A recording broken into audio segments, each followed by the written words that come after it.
우리는 1장, 2장에서 호세아의 결혼을 통해서 하나님을 떠난 이스라엘 심판하실 것과 그럼에도 불구하고 그들을 또 버리지 않고 은혜와 사랑을 베푸신다라는 모습을 살펴보았습니다. 특별히 2장에서는 하나님의 일방적인 선언 또 자발적인 행동을 통해서 음행한 이스라엘을 찾아가시고 또 장가들어서 영원히 살겠다라고 말씀하시는 그런 모습도 봅니다.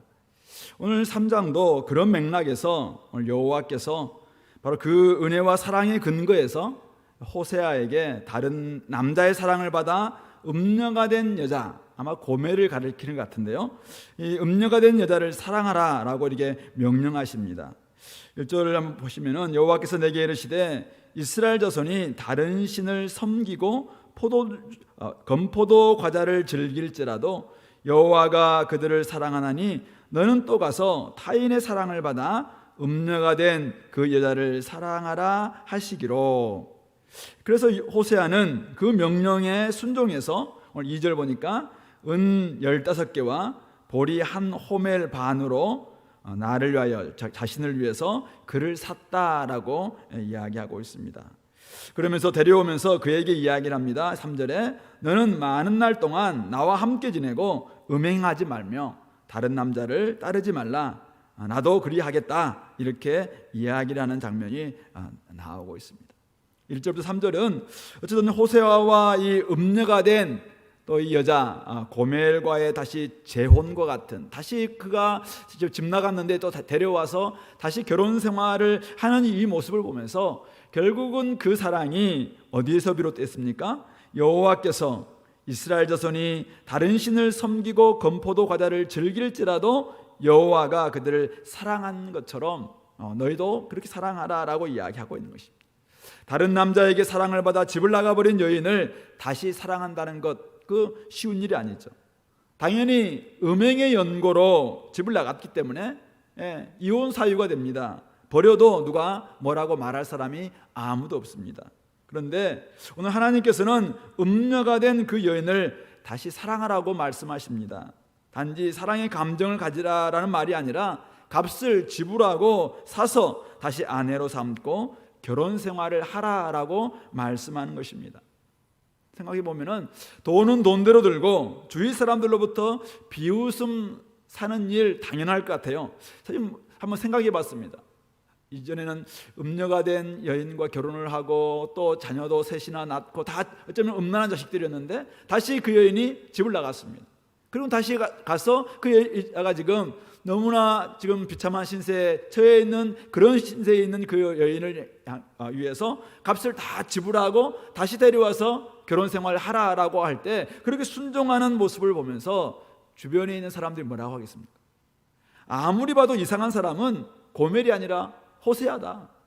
아니 저 여자도 이상하지만은 진짜 저 고멜도 이 호세아도 이상하다 이렇게 말하지 않겠습니까?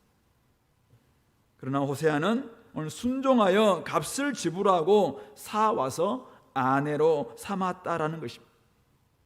음녀가 된 아내에 대한 호세아의 사랑, 하나님께서 시켜서 하는 사랑이긴 하지만은 어쨌든 다른 신을 섬기고 건포도 과자를 즐기는 이스라엘에 대한 하나님의 사랑을 잘 보여주고 있는 비유입니다. 여호와께서 이스라엘에게 어떤 사랑을 보여주셨는지를 나타내주는 시청각 교재가 결국은 이 오늘 호세아의 이 사랑이다라는 것을 말해주고 있는 것이죠. 바알을 섬기고 건포도 과자를 즐기면서 우상 숭배에 빠졌던 이스라엘, 가나안 신들을 섬기면서 풍요와 다산을 빌었던 이스라엘, 여호와의 이름을 불렀지만은 바알의 연인이나 다름없었던 이스라엘, 그 이스라엘은 남편을 버리고 바람난 여자 고멜과 똑같습니다. 타인의 사랑을 받아서 음녀가 된 그 여자 고멜과 똑같은 모습이 이 이스라엘입니다. 그런데 문제는 이 몸값을 지불하고 구속해주지 않으면 안 될 종의 신세로, 노예의 신세로, 아주 비참한 신세로 전락했다는 사실입니다.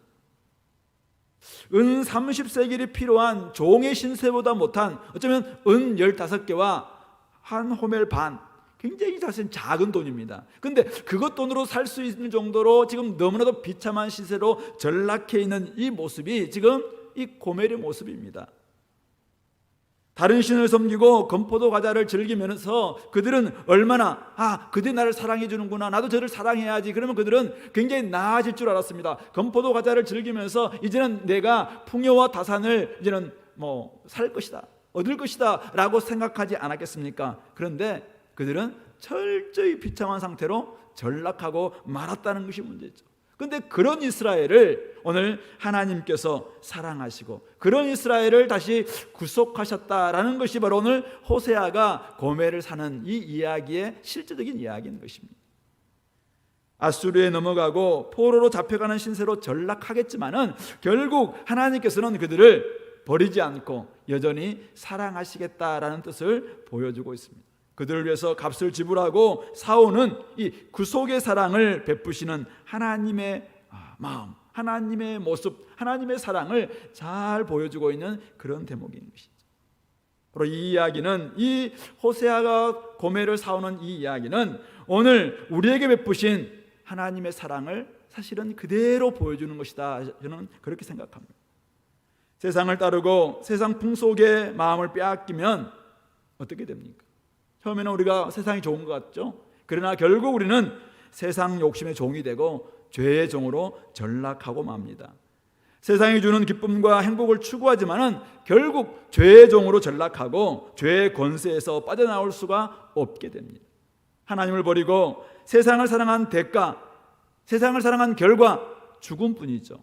우리는 약하고 우리는 악해서 하나님과 원수됨으로 말미암아 우리는 어떤 힘으로도 하나님 그 죄의 종으로부터, 죄의 권세로부터 벗어날 수가 없습니다. 누군가 값을 지불하고 구해주지 않으면은 해방과 자유를 경험할 수 없는 그런 존재가 되는 것이 바로 우리의 신세였고 죄의 종된 우리의 옛 모습이었다는 것이죠. 죄의 종으로 전락한 사람, 영원한 죽음을 맞이할 수밖에 없는 바로 이유는 우리가 너무나 약하고 너무나 비참하고 너무나도 사실은 악해져서 우리의 힘으로는 도저히 그 상태에서 벗어날 수 없기 때문에 우리는 결국 영원한 죽음으로, 영원한 지옥으로 갈 수밖에 없는 것이죠. 그런데 하나님께서 바로 값을 지불하시고 속전, 노예값을 지불하시고 죄값을 지불하시고 구속의 비용을 지불하시고 바로 우리를 사셨다는 사실, 악하고 음란한 여인처럼 영원히 버림받을 수밖에 없는 우리를 하나님께서는 구속해 주셨습니다. 값을 지불하고 구원해 주셨습니다. 그것이 바로 하나님의 사랑이고 그 크신 하나님의 은혜인 것이죠. 하나님의 그 사랑이 없었다면 오늘 우리는 영원히 죄의 종으로 지낼 수밖에 없었다는 사실. 그러므로 오늘도 우리가 주님 앞에 나올 때마다 예수님께서 우리에게 베푸셨던 그 사랑, 하나님이 우리를 위해서 예수님의 그 값을 지불하시고 그 귀한 보혈의 피를 지불하시고 우리를 사셨던 그 사랑을 묵상해 보기를 원합니다. 우리가 얼마나 큰 사랑을 받았는지, 우리가 얼마나 비참한 존재로 영원한 죽음과 영원한 지옥 가운데 있을 수밖에 없는 우리를 주님께서 그 귀한 보혈을 흘려주시고 우리를 구속해 주신 그 사랑을 깨닫고 이제는 주님 안에 늘 거하고 주님의 그 사랑을 잊지 않고 주님과 더불어서 살아가는 그런 저희들이 돼야 하지 않겠냐 이거죠. 오늘 구속하시는 하나님께서 이스라엘에게 주시는 말씀이 이제 3절부터 5절에 나와 있는데요. 3절은 고멜에게 하는 이야기죠. 그에게 이르기를 너는 많은 날 동안 나와 함께 지내고 음행하지 말며 다른 남자를 따르지 말라. 나도 내게 그리하리라 하였노라. 사왔으니 이제는 내가 너를 구속해서 사왔기 때문에 이제는 좀 제발 다른 남자 사랑하지 말고 이제는 좀 음란하지도 말고 이제는 신실하게 나와 함께 사랑하자. 나도 너를 사랑하겠다. 이 표현입니다. 그런데 오늘 여기에 많은 날 동안 나와 함께 지내고, 이 번역이 우리 개역 개정에는 나와 함께 지내고로 번역되어 있는데 다른 많은 또 번역에서는 나를 기다리고로 이렇게 번역되길 수도 있답니다. NIV에서도 조금 나나주에 보면은, 각주에 보면은 나를 기다리고 그렇게 번역할 수도 있다라고 이야기하고 많은 주석학자들도 그렇게 번역을 하고 있습니다. 고멜은 돌아온 후 일정 기간 호세아를 기다려야 했습니다. 자신을 돌아보며 잠잠히 남편을 기다려야 했습니다. 그리고 난 후에 남편과 함께 지내라 했다라는 것을 이야기하고 있습니다. 무슨 말입니까? 죄에서 벗어난 사람이 하나님과 신실하게 지내기 위해서는 일정 기간이 필요하다는 것입니다. 하나님을 기다리며 하나님과 함께 지내는 법을 배우는 기간이 필요합니다. 금방 끝나버릴 관계가 아니기 때문에 그동안 자기가 어떤 존재였는지, 어떤 죄를 지었는지, 그리고 자기가 돌아올 때 어떤 값을 지불하고 왔는지, 내가 하나님과 함께 어떤 삶을 살아가야 될지, 이런 것들을 묵상하고 복기하고 함께 생각해 볼 수 있는 그런 시간이 필요하다는 것이죠. 그러면서 하나님을 구하고 하나님을 기다리고 하나님과 함께하는 법을 배워야 된다는 것입니다. 자신의 옛생활, 옛습관을 복귀하는 시간을 갖지 않으면 우리가 하나님과 신실하게 지내는 법을 자꾸만 우리가 잊게 됩니다. 우리가 이전에 어떤 존재였는지, 우리가 얼마나 악한 존재였는지, 우리가 어떤 신세로 전락했었는지, 이런 부분들을 사실 생각하지 않고 그냥 하나님 은혜를 생각하면서 너무 지나치게 값싼 은혜로 이렇게 전락하는 경우가 얼마나 많은지 모릅니다. 주님을 잠잠히 기다리며 주님과 함께하는 법을 배워야 합니다. 더 이상 죄의 종이 되지 않도록 안전장치를 마련하는 것도 필요합니다. 죄와 결별했다면 이제는 남편이신 하나님과 함께하는 법을 배워야 합니다. 철저히 죄와 결별했다는 증거를 보이기 위해서라도, 반복해서 짓는 죄를 다시는 범하지 않기 위해서라도 자신을 돌아보고 기다리며 하나님과 함께 어떻게 지낼 것인가, 이것을 준비하는 시간으로 이 40일 기도의 기간을 잘 보낼 수 있게 되기를 바랍니다. 오늘 이스라엘에게 이제 이것의 실체를 이야기하고 있는데요, 4절이죠. 이스라엘 자손들이 많은 날 동안, 앞에서 많은 날 동안 나와 함께 지내고 비싼 이야기를 하고 있는데, 많은 날 동안 왕도 없고 지도자도 없고 제사도 없고 주상도 없고 에봇도 없고 드라빔도 없이 지내다가 그 후에 돌아온다라고 이야기하고 있습니다. 그러니까 3절이 호세아의 가정에서의 비유라면 4절은 이 많은 날 동안 지내는 모습의 실체라고 이야기할 수 있습니다. 그러니까 무슨 말이냐면은 그들을 지금 구속하기는 구속할 텐데 어떻게 구속할 것인가 라고 이야기하는 것이, 그동안 그들이 의지했던 왕들, 의지했던 지도자들, 또 자기가 나름대로 했던 제사, 주상, 우상을 숭배했던 주상들이죠. 또 에봇은 제사장이 입는 옷이기도 하지만은 사실은 사사기 보면은 에봇이 사실 또 우상이 되기도 합니다. 그래서 또 드라빔은 가정 수호신인데 이것도 우상이죠. 이런 모든 것들이 다 없어지는 그런 때를 이야기하고 있습니다. 그러니까 우상을 섬기며 썼던 종교적인 상징들, 종교 의식들 다 사라지는 날, 그것을 경험하다가 이제는 돌아올 것이다 라고 이야기합니다. 그러니까 포로 기간이 그들 가운데 있었다, 필요했다라는 것이 하나님께서 지금 말씀하고 있는 것이죠. 그러니까 일정 부분 나를 기다리라라고 이야기했던 3절의 말씀은 결국 포로 기간, 남유다는 70년이었지만 북이스라엘은 훨씬 더 오랜 기간일 수도 있는데, 이 기간을 그들은 사실은 아무것도 없는, 이전에는 그것을 자기가 의지했던 모든 것들이 사라지는 것을 경험하고 난 다음에야 이제는 하나님께로 돌아올 수 있다라는 것을 말씀하고 있습니다.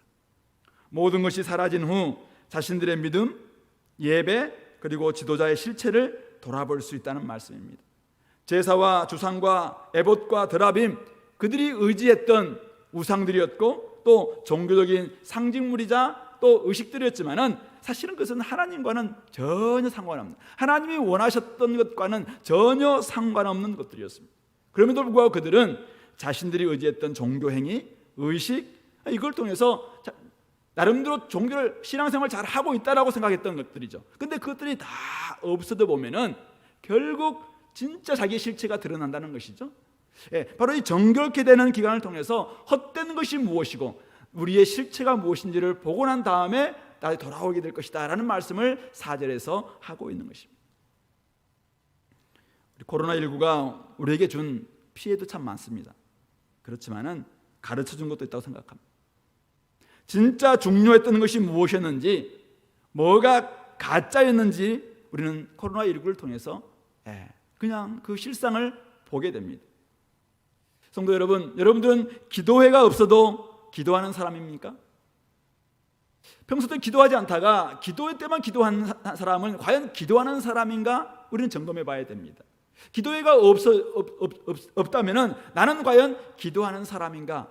없어 보면 알 수 있습니다. 예배당에 나오지 못하는, 예배당에 모이지 못하면 나는 과연 하나님을 제대로 예배하는 사람인가? 예배당에 모이지 못할 때 우리는 진짜 나의 예배의 실상을 보게 되는 것이죠. 직분이 없어도 나는 과연 헌신하는 사람인가? 직분이 사라져 보면은 알 수 있습니다. 내가 직분을 가지고 있을 때는 열심히 하는 것 같아도 조당이 아니고 교사가 아니고 집사가 아니고 목사가 아니고 이렇게 되면은 나가 정말 하나님께 헌신하고 섬길 수 있는 사람인가? 없어 보면은 진짜 우리의 실체가 드러난다니까요. 결국은 하나님께서는 의지했던 것이 사라지고 나면은 신앙의 본질이 드러날 것임을 말씀하고 있습니다. 결국은 허상을 벗어야 실상이 드러나고 그때서야 하나님께로 돌아올 수 있음을 말씀하고 있습니다. 그러니까 사실 남유다의 70년 포로 생활도 그렇고 북이스라엘이 멸망해서 나중에 예수 그리스도로 말미암아 돌아오는 이 엄청난 기간이 어쩌면 그들을 정결케 하는 기간이었고 그들의 실체를 철저히 돌아보면서 사실은 그들의 본 모습을 회복할 수 있는 그런 기간으로 우리는 볼 수 있다라고 말할 수 있는 것이죠. 그 후에 마지막 5절에 이스라엘 자손이 돌아와서 그들의 하나님 여호와와 그들의 왕 다윗을 찾고 마지막 날에는 여호와를 경외함으로 여호와 그의 은총으로 나아가리라. 아무것도 없는 가운데 지내다가 돌아와서 이제는 그들의 하나님 여호와, 그들은 하나님이 자기의 신이 바알인지 하나님이 헷갈릴 정도로 살아왔거든요. 근데 그렇게 한번 없는 가운데 지내보면서 진짜 우리 하나님이 여호와셨구나라는 것을 발견합니다. 그리고 우리의 왕이, 북이스라엘은 다윗의 왕을 따른 사람들이 아니었어요. 근데도 불구하고 진짜 자기들이 이제는 다윗 계열에서 다윗의 언약을 통해서 하나님 주시겠다라고 한 다윗의 후손이야말로 진짜 우리의 왕이구나라는 것을 깨닫게 되는, 그때 정말 자신의 진짜 왕을 찾게 될 것이고, 마지막 날에 바로 말일에 여호와를 진짜 경외하면서 이제는 하나님과 그의 은총으로 나아가게 될 것이다 라고 말씀하고 있는 것이죠. 없어져 봐야 귀한 줄 알고 그때 주님께 돌아와야 진짜 여호와 하나님을 제대로 찾고 여호와를 경외하게 된다는 말씀입니다. 주님께 돌아오면 그때서야 비로소 하나님의 은총을 받고 살아가게 되는 것입니다. 예배당, 성도의 모임, 지도자가 없는 그런 상황 속으로 하나님 우리를 몰아가실 때 두 부류가 있습니다. 진짜인 사람들은 더 사모하죠. 주님을 찾고 사모하고 더 우리 신앙 안으로 나아가려고 사모하고 이전의 것을 더욱더 귀하게 여기면서 정말 사모하는 모습으로 나아가게 될 것입니다. 그러나 사실은 좀 허상이 굉장히 많았던 사람들은 너무나 편하죠. 모이지도 않죠. 성경공부도 하지 않죠. 이제는 누가 자기를 봐주는 사람도 없죠. 그러니까 마음껏 룰루랄라 지낼 수도 있고 돌아올 마음도 별로 없는 사람도 있겠죠. 주님께 돌아와야 하나님을 찾고 하나님의 통치와 하나님의 은총도 받게 되는 것입니다. 결국 이것은 마지막 날 바로 말세 주님께서 오셔서 다윗의 후손으로 오신 예수 그리스도를 통해서 이 말씀은 이루어진다라는 것을 알게 되는데요. 어쨌든 주님께 돌아와 주님을 경외하고 주님의 선하심과 은총으로 나아가는 사람이야말로 진짜 하나님을 경배하는 사람이고 하나님을 경외하는 사람임을 알게 되는 것이죠. 그런 사람들은 지난날의 모든 슬픔을 벗고 이제는 온전한 회복을 경험하게 될 것입니다. 성도 여러분, 갇혀져 있을 때는 나의 실체가 어떤지 잘 모릅니다. 평탄할 때는 내가 진짜 신앙이 좋은지 안 좋은지 잘 알 수 없습니다. 내가 믿고 의지하는 것이 진짜 하나님이신지 아니면은 어떤 종교적인 거칠애인지 정확하게 잘 모를 수 있습니다. 그러나 하나님께서 한번 그 모든 것을 다 한번 사라지게 해보면은 우리의 실체가 드러나게 될 수 있는 것이죠. 그러므로 지금과 같은 이런 어려운 시기 때 우리의 실체가 무엇인지를 다시 한번 보시고, 지금 정말 너무나도 연약한 모습이 있습니까? 가련하고 가난하고 그냥 헐벗은 것 같은 이런 모습이 있다면 빨리 이 미지근함들을 벗고 주께로 돌아오시기 바랍니다. 혹시 이런 상황 가운데서 돌아올 마음이 없다면 이미 떠난 사람일 수 있습니다. 어떤 사람들은 돌아왔음에도 불구하고 여전히 깨닫지 못하고 신앙이 없다면 그것은 100% 가짜죠. 하나님은 우리를 사랑하시되 믿음의 연단을 통해서 진짜 하나님을 경외하고 왕이신 하나님을 찾는 사람을 사랑하시는 분이십니다. 그러므로 오늘 주님의 사랑을 제대로 깨닫고 주님께 돌아오시기 바랍니다. 주님을 찾기 바랍니다. 그러면은 주님께서는 만나 주실 것이고 하나님 나라의 통치와 은혜를 주실 줄로 믿습니다. 말씀을 정리하겠습니다. 오늘 음료와 같은 우리를 값주고 사신 주님의 사랑 한번 묵상해 보시기 바랍니다. 우리는 그런 비참한 신세에 있었던 우리들이었지만 주님께서 보혈의 피, 그 너무나도 귀한 주님의 예수 그리스도를 우리를 위해서 주시고 우리를 사셨습니다. 그럼 우리는 주님의 그 놀라운 사랑 안에 늘 거할 수 있기 바랍니다. 주님과 오랫동안 함께 지내기 위해서는 그동안 사랑했던 모든 것들 다 버릴 수 있고 자기 자신들을 돌아볼 수 있는 그런 시간들을 꼭 가질 수 있게 되길 바랍니다. 하나님만을 사랑하시고 헛된 우상, 허울, 종교적인 껍데기 이런 것들은 다 버릴 수 있게 되기를 바랍니다. 무엇보다도 주님께로 돌아와서 주님을 제대로 찾음으로 말미암아 주님의 은총 가운데 주님의 선하심 가운데 살아갈 수 있는 우리 모든 성도님들 될 수 있기를 이 말씀으로 권면합니다. 한번 같이 기도합시다. 이 말씀 한번 기억하시면서 주님의 사랑이 얼마나 크고 놀라운 것인지 우리가 정말 이 음녀처럼 철저하게 종의 신세로 죄의 종의 신세로 영원한 죽음 가운데 있을 밖에 없는 우리들을 위해서 예수님의 그 값진 보혈을 흘려주셔서 우리를 구속해 주셨습니다. 그 놀라운 구속의 은혜를 생각하면서 하나님 아버지 내가 어떤 존재였는지 복귀하게 생각하게 도와주시고 이제는 주님 안에 온전히 들어옴으로 말미암아 하나님만이 진짜 우리 하나님이시고 우리의 왕이시고 하나님 안에 나옴으로 말미암아 온전히 하나님으로부터 은총받을 수 있는 제들 되게 달라고 우리 같이 한 목소리로 기도하겠습니다. 기도의 담당이 나올 때까지 같이 기도합시다.